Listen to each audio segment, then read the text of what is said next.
We've got our first spring training game of the season today, so we'll take a look at the lineup card against the Nationals, plus which Cardinals player is considered a top candidate for a bounce-back year, according to MLB.com. This is Locked On Cardinals.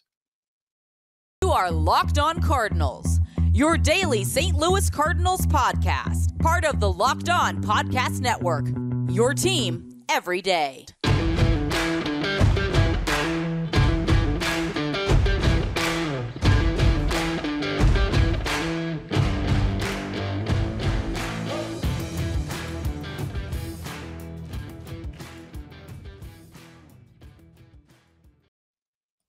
Hey there, Cardinals fans. I'm JD Hafford, and I'm a national radio sports anchor, born and raised in the Lou, and a lifetime Cardinals fan, and I'm your host for Locked On Cardinals, part of the Locked On Podcast Network, covering your team every day. You can follow me on Twitter at JD Sports Radio and follow the podcast at LO_Cardinals.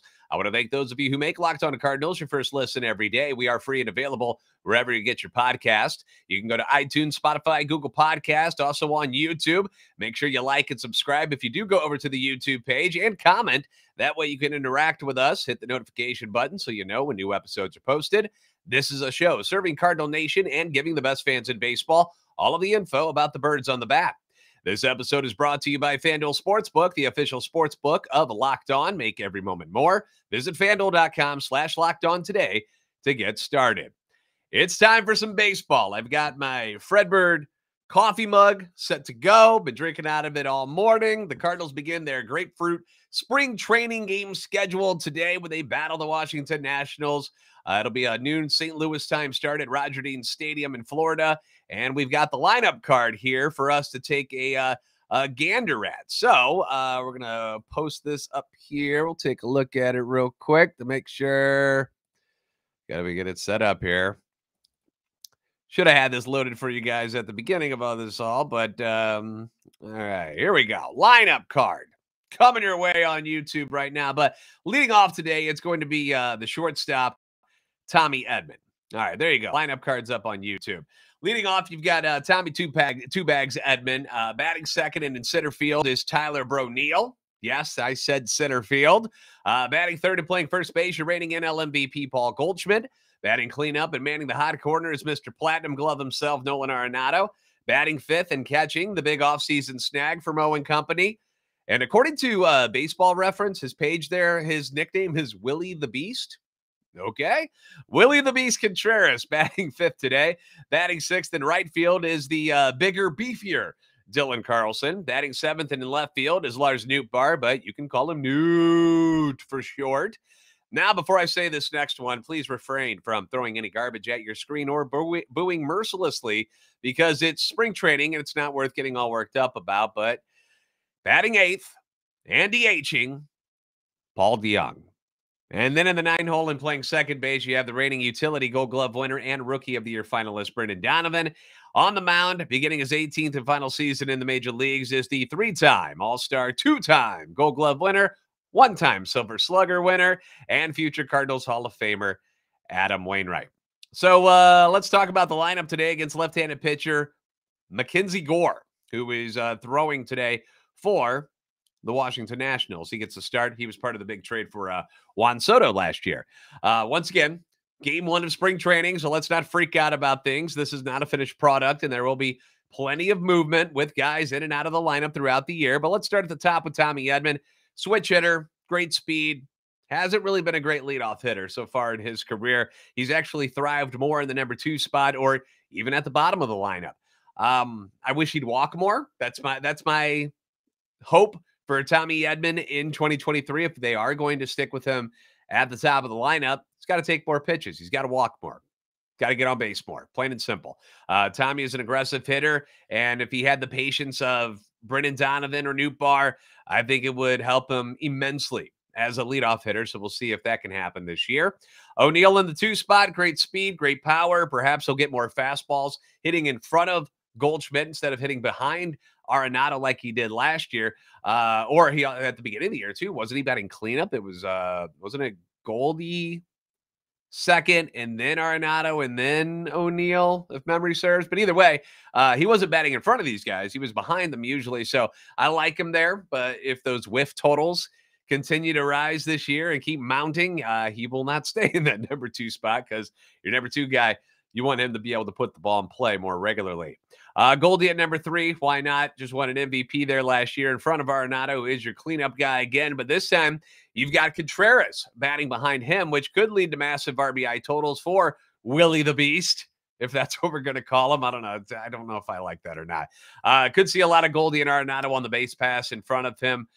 A lot of RBI opportunities headed for Willie Contreras this year. You've got your other switch hitter, Dylan Carlson, in the 6th spot. I got no issues with that whatsoever at all. Newt batting behind him. I might at some point against right-handers have Newt up at in the leadoff spot, maybe even that number 2 spot behind Edman, just because of his ability to be patient at the plate, to draw those walks. But with a lefty on the hill starting today for Washington, I see why he's down in the lineup. At number 8, this is where fans are going to be like, where is Walker? Where is Yepez or Gomez or anyone besides Paul DeJong? And I get it. I do understand the frustration there. But here's the thing. It's the first game of spring training. They need to see if any of these new adjustments that Paul DeJong has done, he's made some changes in his stride or lack thereof now. He basically got rid of it. We're going to see if that has made any difference. Got a whole game to let the other guys hit, so don't freak out. It's not like Paul DeJong's playing 9 innings at DH and he's going to, hog up all the at-bats. That's not going to happen. They'll figure something out and have other guys playing, filling into that DH spot and taking at-bats. In a perfect world, in my opinion, this would be a good spot for Jordan Walker or Yepez and Gomez, but it's not today. Paul DeJong's getting the start. It was also brought up by Katie Wu from The Athletic that DeJong would be limited to DH for the first few spring games due to the fact that he's dealing with some arm fatigue already in camp. So that's not good. That's not good at all, but that's how he's going to get his at-bats and get his work in, is by being a DH early on in spring training. Then at number 9, it's Donovan. Again, the left-hander on the mound pushes him down to the bottom of the card there. But at the same time, it's not a bad spot year-round for him, is it? Because he essentially becomes that second leadoff guy when the lineup turns over, which happens all the time during the game. I mean, very rarely does the leadoff hitter at the beginning of the game end up being the leadoff hitter for innings following that. It doesn't happen all the time. So having somebody who can kind of be another leadoff guy there at the bottom of the order, not a bad thing to have. Waino gets the ball today, and it should be fun to see how he throws to someone not named Yadier Molina, because he hasn't done a lot of that over his career.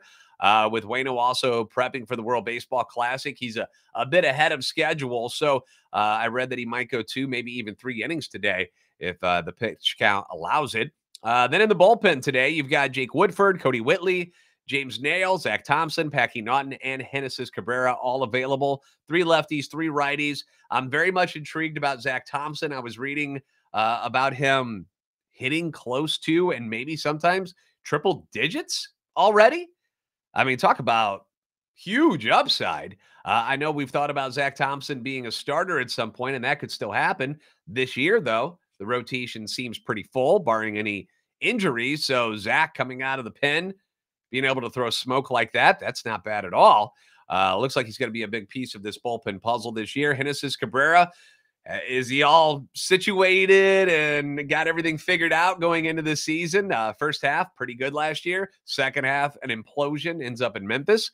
Hopefully that's been figured out. Would have a big role as well if he can stay up on this roster. And once again, you can watch the game today on Bally Sports Midwest. The Cardinals are banking on some bounce-back seasons from a few different guys this year. We've talked a lot about that. But which one does MLB.com think is the best candidate to actually have that bounce-back year? We're going to talk about that next on Locked On Cardinals.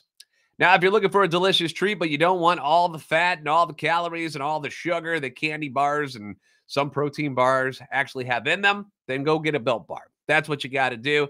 If you want to eat healthier in 2023, this is a great way to do it and still kind of take care of those cravings when it comes to wanting something sweet. You know, after dinner's over, after you've eaten your sensible dinner or lunch or whatever it may be, and you're craving something sweet, a Built Bar is perfect. It's made with 100% real chocolate, great flavors like churro, peanut butter brownie, and coconut almond, but only 130 calories and 4 grams of sugar. but a whopping 17 grams of protein packed in each one of these suckers. And now you don't need to wait around to get a box. You can still order at Built.com, or you can head on over to your nearest Walmart. Walk to the pharmacy section, grab yourself a box of Built Bars. They've got the 4-bar boxes of cookies and cream, double chocolate, or coconut puffs. If you're close to a Sam's Club instead, go on in there. 13-bar box with hit flavors, brownie batter, and churro, also available. But again, any updates on flavors, if you still want to order online, you can still do that at Built.com.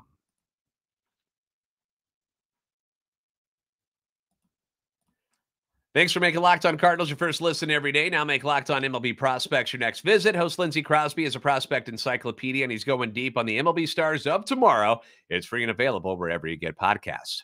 So last year, the Cardinals were able to win the NL Central despite getting less production than they thought they were going to get from some pretty big names on this roster.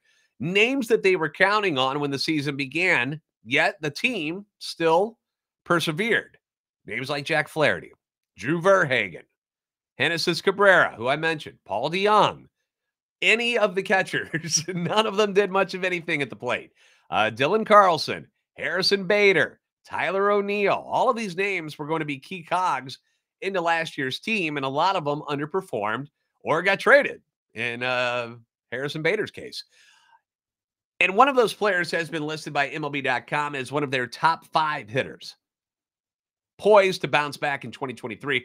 Not top 5 in the Central, not even top 5 in the National League, but top 5 hitters in all of baseball to have a bounce back year in 2023. And his name is Tyler O'Neill. Now, before I read what they said about O'Neill, let me give you the list of the other guys on here. Dodgers, Max Muncy. Injury issues last season, didn't have a good year.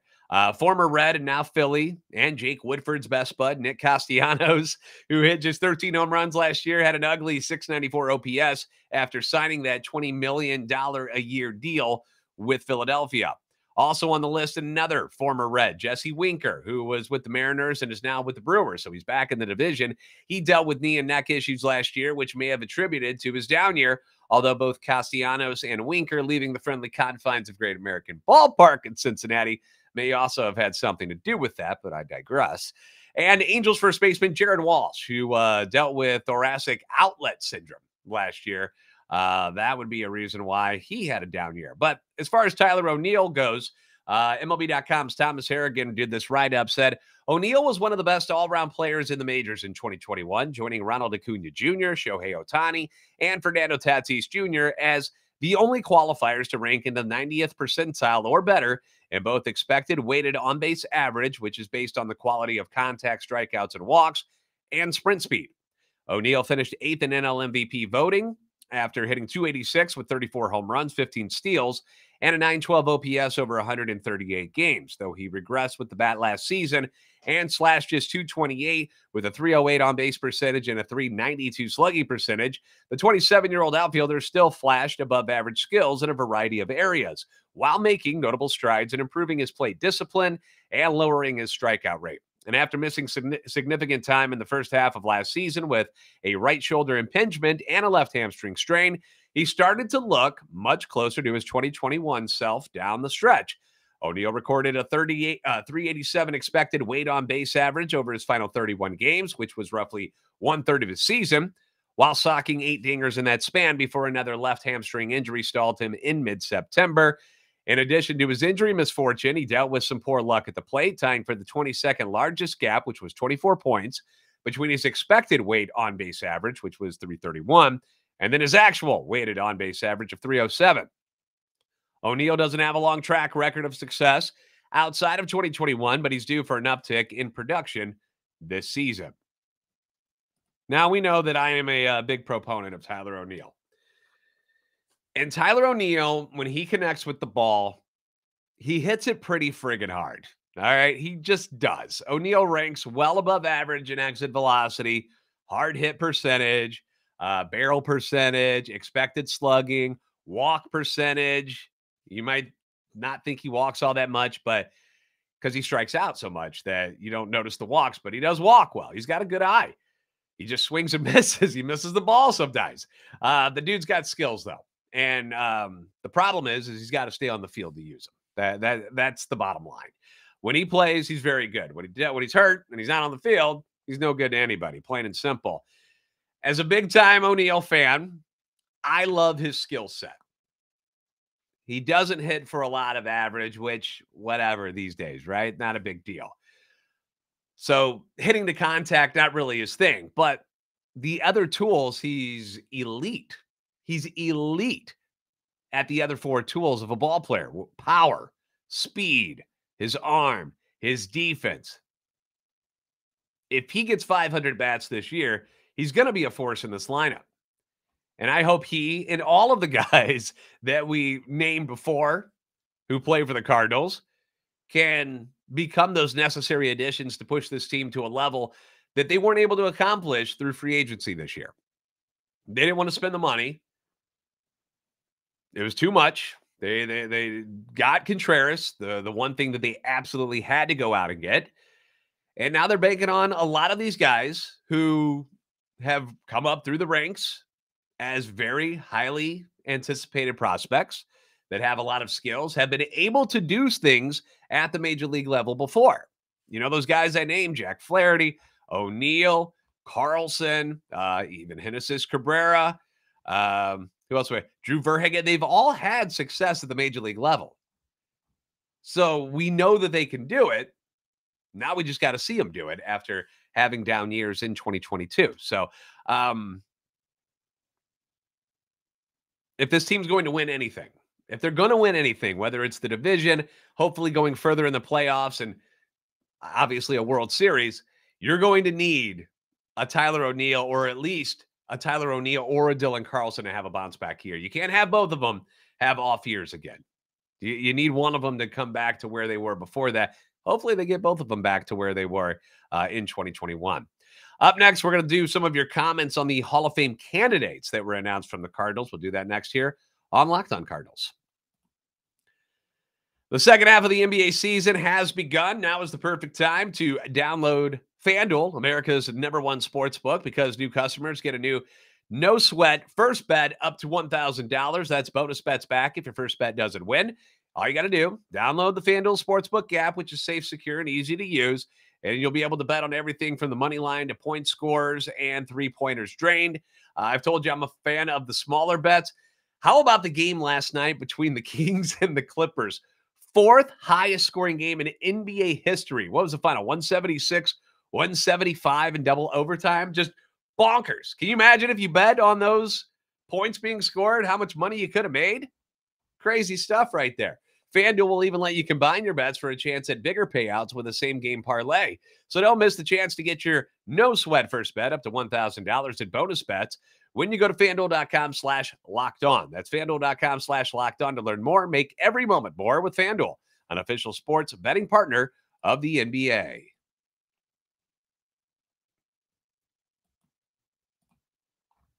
So we ran down the candidates for 2023 yesterday for the Cardinals Hall of Fame. You've got pitchers Joaquin Andujar, Steve Carlton, and Matt Morris, plus infielders Edgar Renteria and David Freese. Hard to vote against any of them, but you got to do it. That's why it's tough. You got to figure out what your ranking is going to be. Voting starts today. My vote is going to Edgar Renteria. I think Freese will get in. If it doesn't happen this year, he's going to get in anyways at some point. As should Steve Carlton, by the way. But let's see what you guys had to say. We had Mike Roby, right? I think Morris and Carlton should go in. Freese will get in later, deservedly, just for Game 6 alone. Not as sold on Renteria as some, but he could make it. Ozzie spoiled us. And maybe Edgar was overshadowed by that in my old eyes. All the nominations are good with me. Edgar Renteria was amazing. Like, in his 6 years with the Cardinals, what was it? 3 Gold Gloves, a couple Silver Sluggers. He was an amazing shortstop with the Cardinals. And unfortunately, they didn't win a World Series while Edgar was playing shortstop for them. That's a bummer because he was amazing. An absolute stud during his time in St. Louis, which is why I'm voting for him. David Cobbler says, hey, JD, without Joaquin Andujar, we don't win the 82 championship. Likewise, without David Freese, 2011 October, we don't win that championship. It's all about championships. And these two guys are my top picks because they were huge in those championship years. So that being said, here's my rank in order. Freese, Andujar, Carlton, Renteria, then Morris. I picked Freeze because he won the MVP in all the playoff series that year, which he did. Got NL Championship, NLCS MVP as well as the World Series MVP. The guy put the team on his back in all those series, and there were some Hall of Famers on that team. Also found, so that was the end of his quote. Okay. So that's good. I'm glad that we're all voting differently. We've got, what did the first guy say? He's going to go Morris and Carlton. David's going to go Freeze. Andujar is his top two. I'm going Renteria, then Freeze. Those are the ones I'd be voting for. So get your votes in. Going on over to the Cardinals website and place your votes. You don't have to pay for anything to do it. Also, before we wrap things up today, because the games are getting ready to get started here soon, found this poll interesting from MLB Network yesterday. Which bold prediction comes true for the Cardinals in 2023? Here were the choices.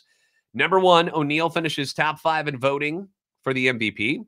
Number 2, Cardinals win their first pennant since 2013. Number 3, Goldschmidt hits for the Triple Crown. And number 4, Arenado tops his career high of 42 home runs. And with 39.1% of the vote, Arenado topping 42 home runs was the winner in their poll, just ahead of the 38% vote for the Cardinals winning the pennant. 42 was a lot of home runs for a guy who has to play half his games at Busch Stadium. I'm just saying, it ain't easy to put one out there at Busch. So my vote in this particular poll actually went for the pennant because I have faith in what Mo and this team is going to do this year. I think they're really, really good. They've got a lot of interesting ways to make this team a winner, even if projected starters go down. There's a lot of depth on this team. You are going to have to rely on a lot of youth. But you got to let the kids play at some point, right? You can't just keep bringing in veterans, free agents, and pushing the future of these young guys off. Let them play. Let them play. See what they can do. See if they can prove you wrong. But I think we should all, on this first day of spring training, have a little faith in what the Cardinals are doing. I'll be updating things on Twitter today if any news breaks, but I really do want you guys to enjoy the game today. Again, it is going to start at 12 o'clock St. Louis time, and you can watch it on Bally Sports Midwest. I want to thank all of you guys, as always, for making Locked On Cardinals your first listen every day. Now make your second listen Locked On MLB Prospects. Host Lindsey Crosby is a prospect encyclopedia, and he's going deep on the MLB stars of tomorrow. It's free and available wherever you get your podcasts. You guys are the best fans in baseball for a reason. Enjoy the game. I'll see you next time on Locked On Cardinals.